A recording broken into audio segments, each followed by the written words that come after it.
અમરેલી જિલ્લાના રાજુલા તાલુકા નજીક Bhavnagar Somnath national highway 51 પર આવેલા ભીરાઈ ચોકડી બ્રિજને લઈને ગંભીર બેદરકારી સામે આવી છે। માત્ર 6 મહિના પહેલા તૈયાર થયેલા બ્રિજની એક બાજુ બેસી જતા તેની અંદરના લોખંડના સળિયા બહાર આવી ગયા છે, જેના કારણે વાહન ચાલકોમાં ભારે રોષ ફેલાયો છે। સ્થાનિકોનો આક્ષેપ છે કે બ્રિજની ખામી છુપાવવા માટે તેને ઉતાવળમાં પૂરવાનો પ્રયાસ કરવામાં આવ્યો હતો, પરંતુ તે નિષ્ફળ રહ્યો છે।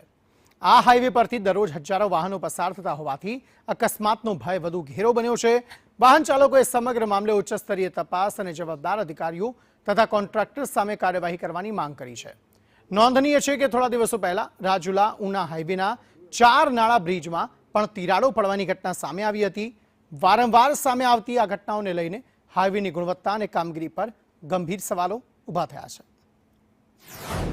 અત્યારે જો આ ત્રીજી વાર આ રોડ બન્યો, ત્રીજી વાર બન્યો તો હજી હરખો થયો નથી। ઠેઠ વેરાવળથી હું હાલું છું, મોવા જાઉં છું, કેટલી જગ્યાએ એવું નથી કે ડાયવેઝન નથી, બધે હજી રોડ પૂરો થયો નથી। વર્ષો જે સરકારે નિર્ણય લીધો હોય એ હજી તાઈ સીધી રીતે વાહન હાલતું નથી। અહીંયા જો આ ત્રીજી વાર બન્યો, હવે પાછું તૂટ્યું, પાછા હાંધા કરે અને હજી કરવા નથી। હવે કેટલી વાર તૂટે એવું કઈ ખબર નથી। સરકારને આ નિર્ણય લેવો જોઈએ, જે કઈ કોન્ટ્રાક્ટર હોય એને કેવું જોઈએ। ભાવનગર સોમનાથ હાઈવે છેલ્લા ઘણા સમયથી ચર્ચાનો વિષય બન્યો છે।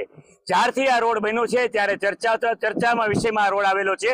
અગાઉ 4 નાળા નજીક તિરાડો પડેલી હતી અને સમારકામ કરવામાં આવ્યું, ફરી તિરાડો પડી સમારકામ કરવામાં આવ્યો। પણ આપણે અત્યારે દ્રશ્યો બતાવવા માંગીશ, આપણે સંદેશની ટીમ આવી છે રાજુલા શહેરમાં ભેરાઈ ચોકડીની નજીક અને રેલવેનો જે બ્રિજ છે, આપણે દ્રશ્ય બતાવીશ કે અત્યારે આ કામ છે, આપ નજરે જોઈ શકો છો કે આ કામ છે, કઈ ટાઈપનું કામ છે તે આપણે હું દ્રશ્ય બતાવવા આવીશ। તરડાઓ પડી ગયા છે, એક સાઈડનો રોડ પણ નીચે બેસી ગયો છે। આ રોડ ક્યારે નીચે બેસી જાય, કોઈ પણ આકસ્મિક ઘટના બને ત્યારે આને માટે જવાબદાર કોણ?